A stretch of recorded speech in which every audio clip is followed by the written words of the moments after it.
Good morning. I'm making banana bread live today, and it's the classic banana bread, and I'm not sure this is going to work. But what I do know is, just like your marketing, we got to give it a shot, right? This banana, they were actually frozen because they were brown on the desktop on my table, and I decided that, you know what, throw them in the freezer and figure out what to do with them later. And banana bread is the perfect solution because the browner, the messier, the better they are, right? Just like your branding and your brand story. When we're a little bit messier, when we're leaning into the unknown, guess what? It becomes better because it's a little bit more authentic. So I'm gonna do my best to take these gross banana peels off. So note to self, maybe peel the bananas before I freeze them the next time. That'll make this step way easier. So let me just see here. Oh, this is disgusting, I have to say. The recipe calls for 3 bananas. I had 4. I really didn't want the 4th banana to kind of feel lonely in the freezer. And 2, that means it'd be in there for quite a while. So I'm kind of like, it's going in. We're making 4. We're adding 4. It'll taste a little bit more banana-y, but you know what? I think it'll be okay. I think it'll be okay. All right, your brand story. Oh, okay, let me get a fork. Some of you have watched the previous bacon builds, and we were kind of doing a test pilot with those. I would go live and I would, just kind of make a recipe, cookies, squares, whatever, and talk business. And we got some really great feedback. So that's why we decided to officially launch it and bring it to you guys every Monday and Thursday. We actually put some strategy behind it. So we have some talking points to keep me on task, because I don't know about you, but I know when I kind of start talking and I'm multitasking, guess what? I lose track of time. I lose track of my thoughts sometimes. So we have a little bit of a script, talking points to make sure I stay on target with you guys, because the last thing you guys want to do is show up, watch me make something that I am not a baker. So we're learning as we go, and we're starting off with the easiest recipe, which is banana bread. This recipe calls for walnuts. My family doesn't like nuts in their muffins or any type of flavored breads or in almost anything. So I'm switching them out for chocolate chips, because who doesn't love chocolate chips? That's what we're gonna roll with. So, all right, let's see. For those that don't know me, my name is Kleinwort, and I'm the founder of the Women's Business Resource Community. I am a holistic business coach. And what that means is I bring the mind, body, and spirit into my sessions. I bring it into what we do, whether we're working in person or via Zoom. We're working with the whole you and your whole business. My personal perspective and belief is that when we're making decisions, and we're not making decisions that are aligned with who we are as an individual, that we are going to come back and keep revisiting those challenges and those obstacles until we make the decision that is in our best interest as a whole being, as a whole person. And our business has its own energy, has its own identity. It's why we create a brand around it, right? So that means we want to make sure when we're making our decisions, we're making them that are in alignment. And we want to make the best decision possible. So we're going to address all of it. The spiritual element, no matter what your faith or belief is, right? We're going to make sure that is in alignment with your business decisions. We're going to make sure that your energy, your physical body is in the best, because guess what? If we don't take care of ourselves, we can't take care of our clients or our customers, our business, our families. Selfishness is not a bad thing. Selfishness is the best form of self-care. It's what I tell my clients all the time. So, and then of course the business element, right? 20 years as a business coach and consultant. Before that, corporate business, grew up in business kind of thing, right? So that's what I'm bringing to these bacon builds. We're going to bring it from a holistic perspective. I'm gonna have my recipe that I'm gonna try and follow, and I'll likely ad lib a little bit, because that's kind of how we do things when we're looking at branding. Not everything is gonna be cookie cutter. Not everything is going to be what works for you is going to work for the other person. It's going to work for me. And we're going to have to take that recipe and manipulate it until we find out what works for us, right? So just like walnuts don't work for my family, walnuts may work for you. That's awesome. Then you don't want chocolate chips? Add the walnuts or pecans or whatever, or raisins, right? Make it your own. And that's what your brand story, when we bring it into our branding, does for us. So let me check my recipe. What's next? What's next we need to do? Okay, so this is where I think I'm just gonna kind of ad lib. It's telling me to do it in certain steps, but right, like mix this with mix that. I think I'm just gonna do it all in one bowl and see how it works out. Okay, we're just gonna see. So with your brand story, when you're thinking of what is your ideal business, your ideal client, right? You want to make sure, I'm just going through the recipe just so you know. We want to know what we don't know. And sometimes that means we hide part of ourselves away. We put it away, we put it behind a closed door because we don't think it's important, or it's not going to resonate with some of our clientele or potential clientele. When in actual fact, we kind of need to bring that to light, right? We need to bring it into the forefront and look at it and say, okay, how do we take this story and make it where people connect with it? And so some of the things that we talk about, right, are what does of service mean? What is our deliverable? Because when we're creating a business and our brand and our identity, people always ask us, right? People always ask us, well, what do you do? What's your business? And I'm going to be honest, like when I worked corporate, it was easy, right? It fit into a nice little box. I was the corporate administrator for a publicly traded company. I did all the insider trading, yada, yada, yada, the board of directors, yada, yada, yada, the shares, the private placements, right? Shares in, shares out, money in, money out. Like I kind of coordinated all that. It was easy. People could get it. It made sense because that's what society expects of us. Everything fits into this nice little box. We don't need to lean into what our experience is, because once we share what we do, people are like, oh yeah, I get it. Got it. Okay, awesome. And then it carries on into a different conversation. When we work for ourselves, it becomes the conversation of, yeah, so I do holistic business coaching. People are like, what? And then it doesn't make sense to them, so they kind of jump away. So for your business, you want to have people want to know more, but you still be authentic. So how does that work for you guys, right? So what do you say? When people ask you, what do you say? What is your go-to solution? I am going to add the sugar into the episode. See, I was chatting and I completely forgot about what the heck I was supposed to be working on. Right? What do you say to people? What do you say when people say, what do you do? And for some of us, our small business, what we do is readily recognizable. But for a lot of us small business owners who are in that consulting, the coaching, a service-based industry, if it is truly different, we don't fit into those nice, neat boxes. So how do you describe yourself where people can actually, right, connect with that? And so that's what I want, right? That's what we want to talk about. We want to talk, how do we make our brand memorable?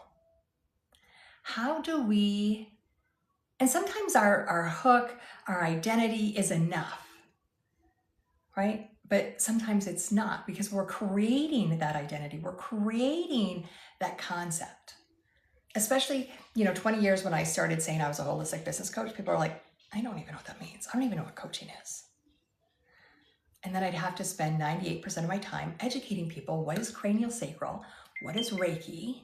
Where fast forward now, people are like going, oh, you do Reiki? And they get excited, right? Oh, you do cranial sacral? They know what it is. It has become much more mainstream, much more socially acceptable than 20 years ago, right? So with that, gotta check my recipe. Gotta check. Oh shoot, I almost forgot the salt. Okay. All right, that's okay. Right? So what we have to be doing is, when we're creating that brand story, that origin story, that brand identity, we want to make sure that it's memorable. So what does that mean for you? Can you hear my dog in the background? She's a loud drinker. She's drinking her water. Right? What does it sound like? What does it mean for your brand identity, for your origin story to be memorable? What does that look and feel like? Get the salt before I forget. See, now I'm gonna put it in, because if I don't put it in right now, then I will forget. Right? What does that mean for you guys? Brand story, origin story. Where is it going? How is it working? Right? Get my eggs done.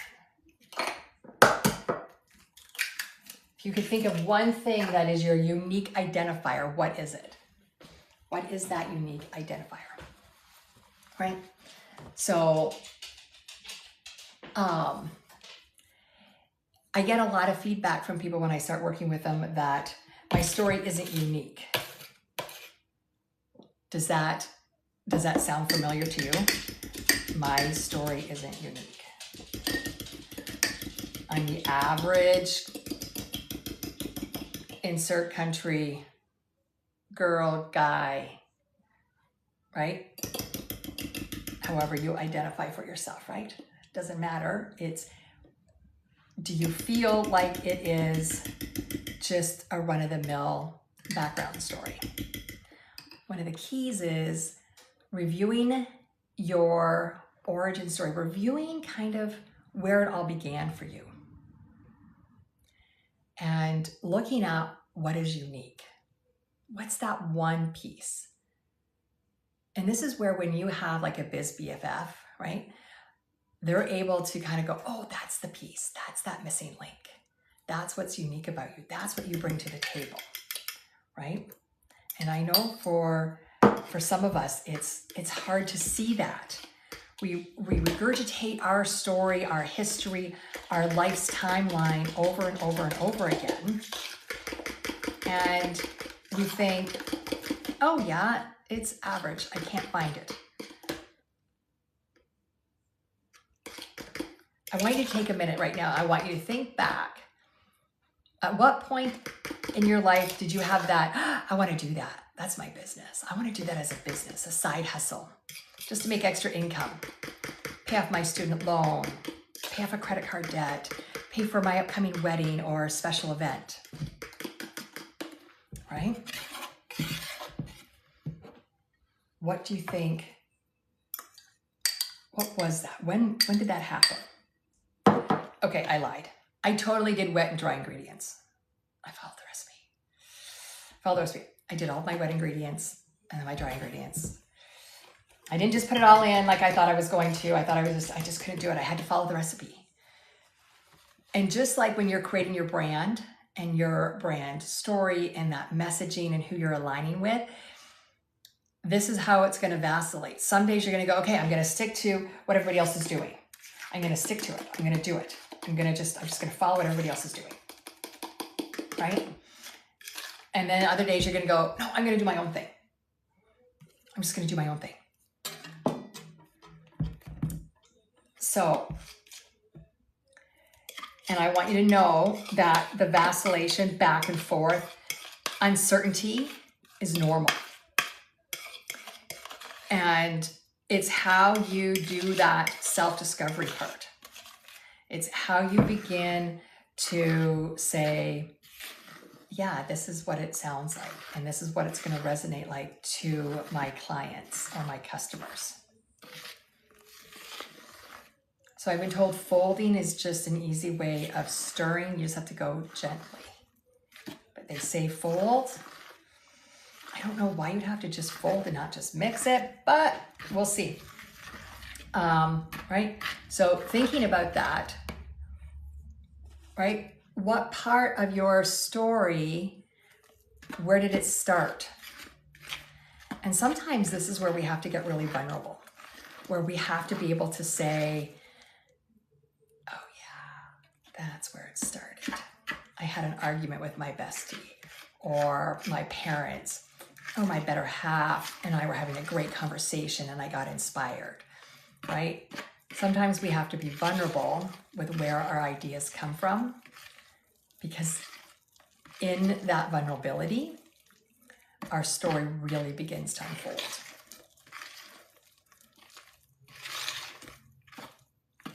And I'm thinking, this is not looking too bad. It's not looking too bad. I already have my oven preheated. So, but I still see dry flour. So I'm going to keep mixing until I see all the flour dried in. And just like as we're mixing the flour into the wet ingredients, your story gets to be mixed in with all of your messaging and your brand identity. Because that's what people are going to connect with and see you as the real person, for them to really step into trust with you. Because remember, we do business with people we trust, right?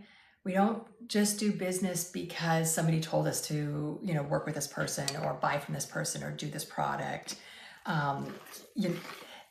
We have to be able to feel like we're trusting them. We're trusting them with our hard-earned money. Even if you're buying candles, right? Even if it's, you're just buying a makeup, you're buying something. And with the money you're buying, you worked hard for that money. So you want to trust it to somebody, right? You're entrusting it to somebody in exchange for their product or service. So then with that, you have to be able to trust. So your brand story, as you're creating that messaging, guess what happens? You're building trust along the way because you're being authentic. You're speaking from the heart. And when we're talking holistic, guess what? It shines from you as you share your story. It shines. You embody the story because it's genuine, and people are like, oh, I want to work with her. I want to buy her product. I like what she's selling. And that what she's selling isn't necessarily the product or the service. What she's selling is that experience. Because remember, we buy on emotion. And that emotion drives us to say yes or no with the product, purchase, service, investment, right? Okay, folding my chocolate chips. And then as I'm folding in the chocolate chips, let me make sure I'm not missing anything, because I almost missed the salt. That would have been horrible.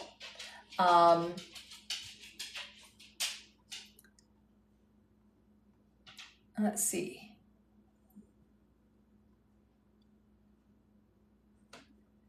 All right. Okay, I think this is it. I think I can spray my pan and pour it in, and then we can get to baking it. And, just like as we're creating our story for our messaging, when we over polish it, when we get it so perfectly said, people start to question how genuine we are or how authentic we are.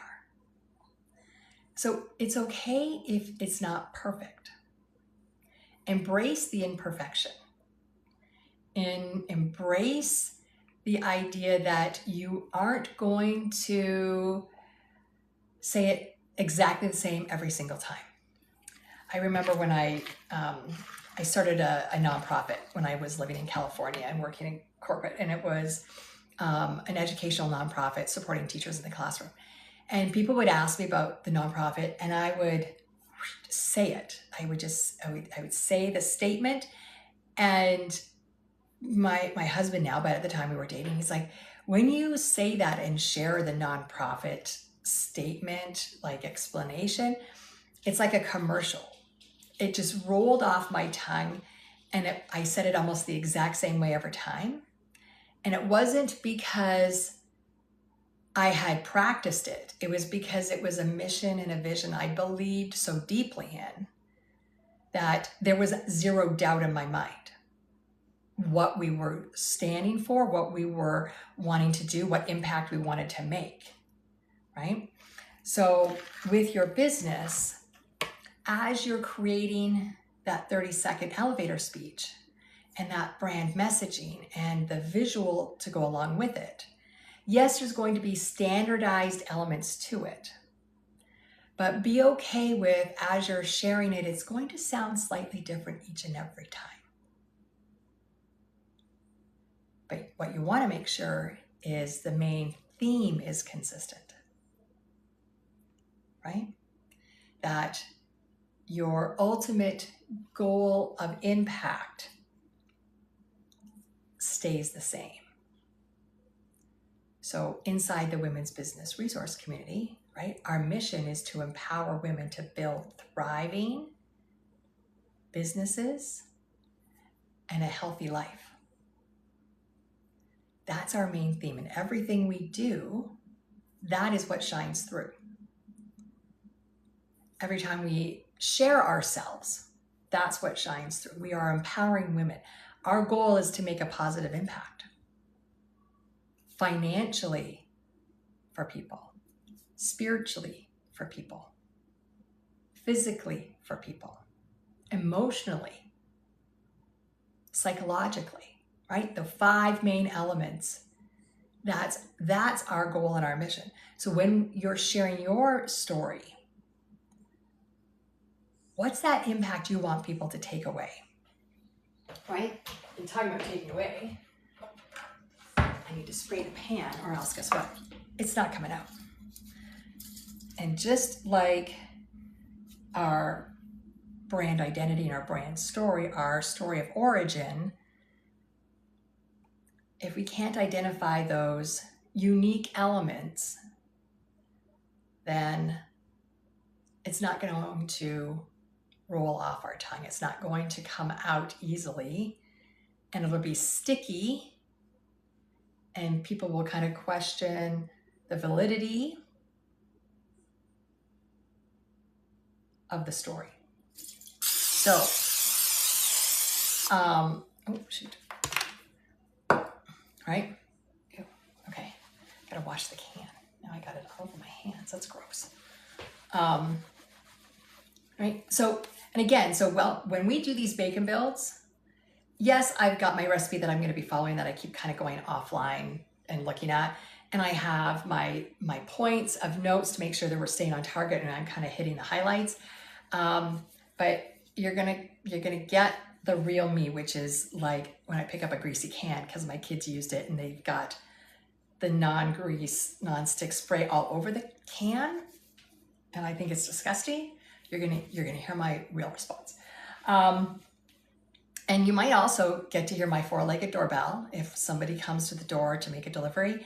And if that happens, guess what? We just kind of hit the pause button. We sit and stare at each other while she does her 4-legged doorbell barky, barky, barky thing, right? And then once she settles down, we resume. So just so you know, that's what you're up against when we do these lives. They're truly non-scripted, and it's not in a perfect environment. Hi, sweetheart. Yes, good girl. Right? So just know that.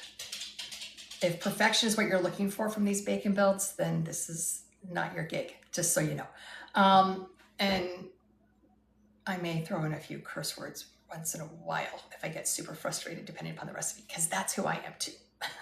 So I am real. I am the real thing. So when you're thinking of your brand identity, what point did you know you were going to begin the business? What was the point of inspiration? When you have that identified, the next element is, what is the ultimate impact you want to make on people's lives? What difference do you want to make? If you don't have a goal of making a positive impact on your customers and your clients, your community, society, then what purpose is it? And some of you are going to say, well, I want to make money. Hey, kudos. We don't go into business to lose money or to go into debt. We go into business to make money. Knowing that, by making a positive impact in your community, in your society, local, global, doesn't matter, you in turn get to reap the rewards back, right? It's kind of like that karmic effect. What you put out, you get back tenfold. So the more positive impact you can make and hold in your intention, the greater your business will be seen, right? That's building that goodwill piece. So that's the second piece. What is that positive impact? And then the third piece is, what is it you want people to remember you for? Because when you create the idea and you get the inspiration and you know the impact, what is it they're going to take away? What is that memory that when they leave your presence, whether it be online or in person, when they walk away from you, what is it you want them to take besides your service or your product? Those are the three elements to your brand identity, to your origin story, to your messaging that you really need to remember and focus on. And I want you to give yourself permission, okay? Give yourself permission that if you are a year into business already, you've already created your messaging, you've already created your brand, you've already got your identity, you know what it all is, but it's not working or you're feeling stuck, it's because there's a misalignment in one of those three elements. And you need to revisit them. And it's one of the things I tell all of my clients and I tell all the villagers inside of the Women's Business Resource Community. Your story is always changing. You are growing as an individual, as a business owner, right? So that means as your story changes, so too will your branding and your messaging and your marketing approach. So once a year. So if you think back in the last 12 months, for those of you who have been in the 1 to 5 year period, in the last 12 months, if you have not revisited those three elements, the point of inspiration of your origin story, the impact you want to make, and what is it that you want them to walk away with, please do that. Please set it up on your calendar to do that review every year. Confirm for yourselves that yes, that inspiration still lights the fire for me, still makes me want to jump up and kick off the sheets and get to work on this. Yes, the impact I want to make is this. And you know what? If it changes, if all of a sudden you realize, no, my impact is bigger, I want to make a bigger impact. So that secondary step has shifted. Lean into that and do some more discovery work about what has shifted, what prompted the shift. Because guess what? Now that point of origin has gone from point A to point B because now your impact has changed. Something inspired that change, which means then what people are walking away with is also going to shift.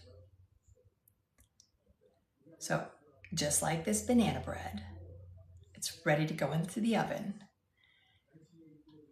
I shifted from walnuts to chocolate chips because I know my market who's going to consume the banana bread, they don't like walnuts. So it would not have sold, right? So with your brand identity, be okay that you are going to transform and transition as you grow as an individual and as your business grows. And with that, I need a spatula so I can clean the bowl because, we want every last piece of this to go into the pan. I want you guys over the next few days, next week, to walk through those 3 steps. Revisit that moment of inspiration.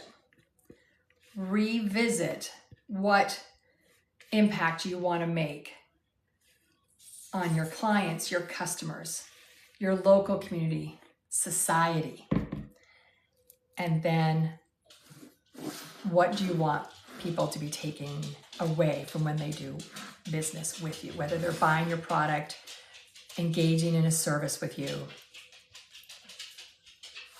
What does that mean? Okay, so that's your challenge, that's your homework.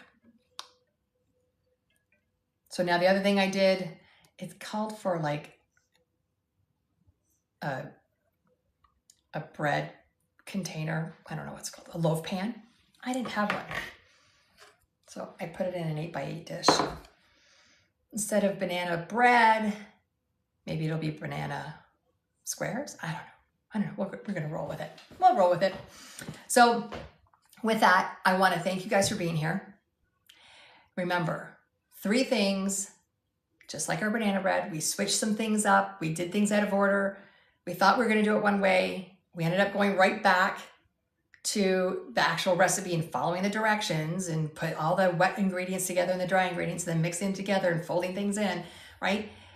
Your brand identity, brand story, your messaging, you can do the same thing. You are allowed to take things out of order and then go back and put them into an order that works for you. It's your story. It's your business. It's the impact you want to make. So do it your way. There's never a wrong way. There's just a learning curve that if you want to do it one way and you find out that it wasn't the best, you may have to make some adjustments. And that's okay too. Because as we say, we are always adjusting and adapting as we learn and grow. So with that, I thank you guys for being here for episode 1 of the official Bake and Build. Classic banana bread, no longer really going to look like a banana bread loaf. It's going to look like a banana square loaf. And that's it. So thanks for being here. I appreciate you all. From my heart to yours, have a beautiful day. And we'll see you Thursday in and around the 11 o'clock hour Eastern time. Take care, everybody.